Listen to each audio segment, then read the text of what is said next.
Ce qui nous amène à changer de sujet et parler des examens nationaux. Je l'ai annoncé en début d'émission. Dans quelques jours, ça sera le lancement des premières épreuves de ces examens nationaux. Nous allons avoir tout de suite Ansa Diawara en ligne. Il est le porte-parole du ministère de l'enseignement préuniversitaire et de l'alphabétisation. Qu'en est-il donc de ces examens, mais aussi l'état des lieux, surtout des préparatifs à quelques jours du lancement des premières épreuves. Qu'en est-il des caméras, l'utilisation des caméras de surveillance telles qu'annoncées par le ministère de l'enseignement préuniversitaire et de l'alphabétisation? Pour répondre à ces questions, nous avons Mohamed Ansa Diawara, il est le porte-parole du ministère des gens en ligne. On refait le monde, l'invité. Monsieur Diawara, bonsoir. Oui, bonsoir. Bienvenue dans cette émission. Première question, c'est Kouketa, notre invité. Alors, on s'achemine vers les examens de fin d'année. Je sais que c'est une période cruciale. À date, vous êtes à quel niveau des préparatifs? De l'organisation, bien sûr, de ces examens. Merci beaucoup et bonsoir à tous vos millions de téléspectateurs et auditeurs. Et le 5 juin 2023 prochain démarreront les examens nationaux en République de Guinée.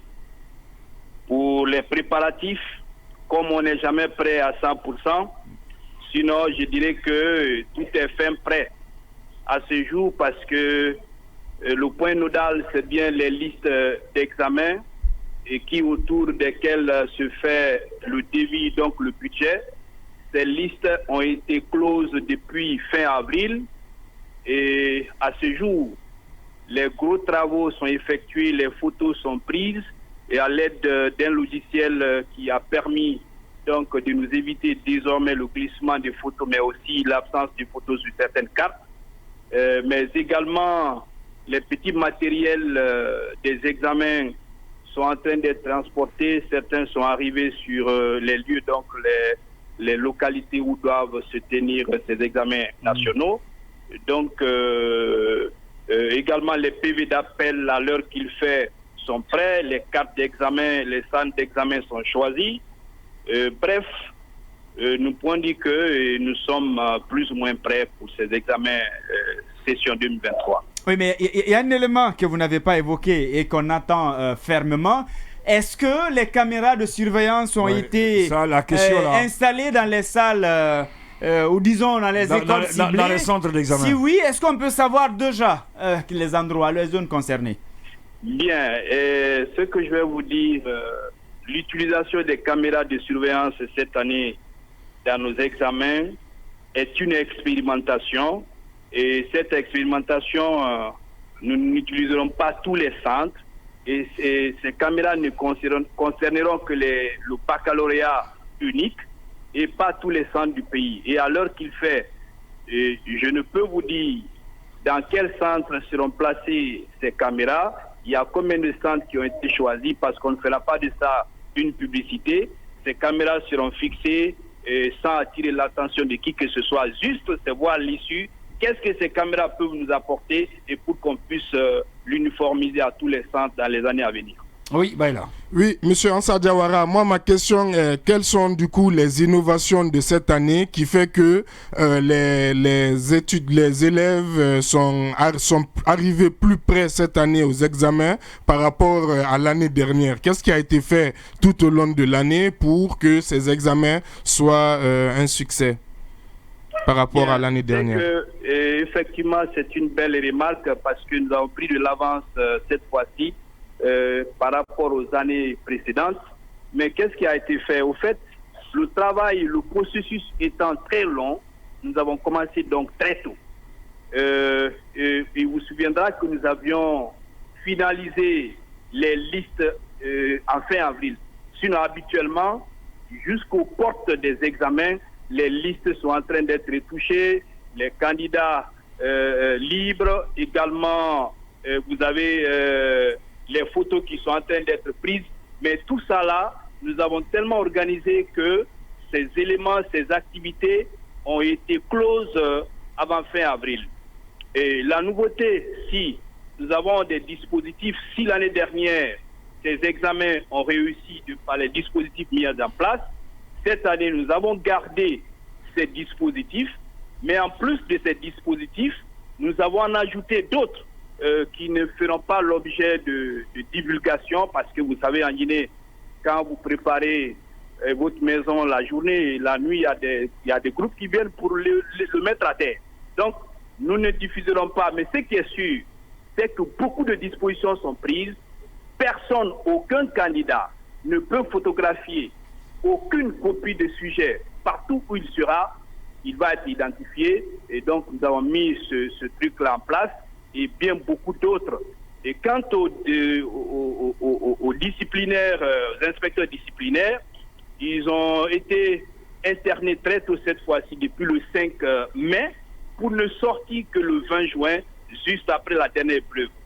Tout ça là pour dire que ces examens-là vont être très bien suivis et nous sommes en train de prendre beaucoup plus de dispositions pour que ne passent que les méritants, que les meilleurs passent et que tout se passe dans la plus grande équité, que personne ne soit laissé pour compte et pas de primates. Oui, mais est-ce que ça sera le cas pour cette année, pour ce qui est de l'internat, de ceux qui vont choisir les sujets? Parce que l'année passée, malgré toute cette mesure qui avait été prise, ça n'a pas donné grand-chose, parce qu'on a vu, on parlait par endroit de fuite de sujet. Bon, M. Ndo, il faut rectifier, il n'y a pas eu de fuite de sujet. Ah, il n'y en a pas eu l'année passée? Il n'y en a pas eu, on appelle fuite de sujet une épreuve qui est connue à l'avance, avant l'épreuve. Mais quand on lance l'épreuve et que cette épreuve soit photographiée et renvoyée derrière, on n'appelle pas ça de la fuite. Ah, c'est ce qui s'était passé donc. Et de telles fautes ont été, comment on appelle, situées. Donc, de telles fraudes ont été ramenées, puis saisies, punies. Donc, c'est ce que je dis.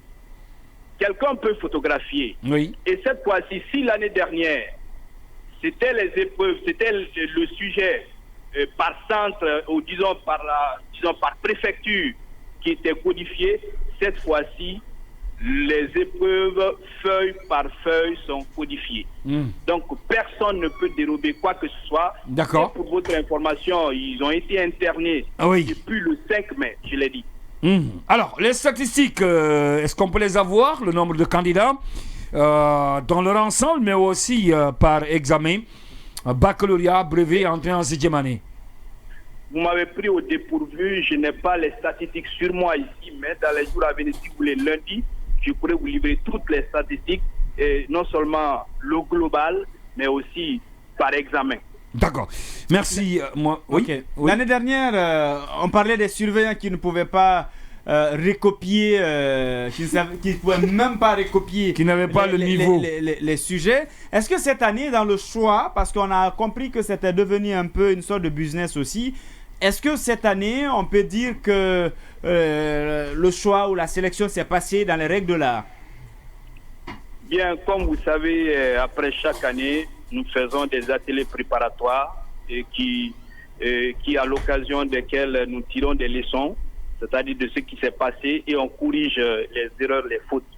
Pour ce cas de choix, cette fois-ci, ça a été très rigoureux parce que nous avons vu, pas parce que les gens n'ont pas de niveau, ça peut être des fautes d'inattention. Ah ouais? Mais nous avons dit qu'il faut désormais que ce soit des gens... Mais c'est très facile, hein, ce que vous dites, M. Diawara. Vous voulez les quand vous dites que des fautes d'inattention, quand dans une phrase, un professeur ou un enseignant fait plus de 5 fautes, vous dites que ce sont des fautes d'inattention, là c'est compliqué. Bon, de toute façon, on peut faire des fautes, mais des fautes graves, non, mais nous avons pris des dispositions. Je suis d'accord. Parfois très grave. Je suis d'accord avec vous que ce soit qui soient des enseignants à 100 niveau. Je suis d'accord. D'accord. Cette fois-ci, nous avons pris des dispositions. C'est pourquoi un enseignant de l'élémentaire, une salle de surveillance, un enseignant de l'élémentaire, un enseignant du secondaire. Donc on ne va plus se plaindre pour dire que voilà, il y a tel. Mohamed Ansa Diawara, porte-parole du ministère de l'Enseignement préuniversitaire et de l'alphabétisation. Merci en tout cas et bonne chance pour ces examens. Merci, c'est moi qui vous remercie. Voilà. Nous l'avions annoncé, il est présent dans ce studio avec nous, Tcherno Amadou Mbone Camara. On va lui dire bonsoir puisque nous allons partir en pause tout à l'heure. Tcherno, bonsoir. Bonsoir Doy, bonsoir aux téléspectateurs. Alors, on vous attend. C'est notre premier invité. Toute la presse guinéenne vous attend pour le compte rendu de la déclaration. J'en suis content. J'espère que toute la presse guinéenne a cotisé pour que, après cette déclaration, que vous me donniez ça. D'accord. Après, on va se trouver tout à l'heure.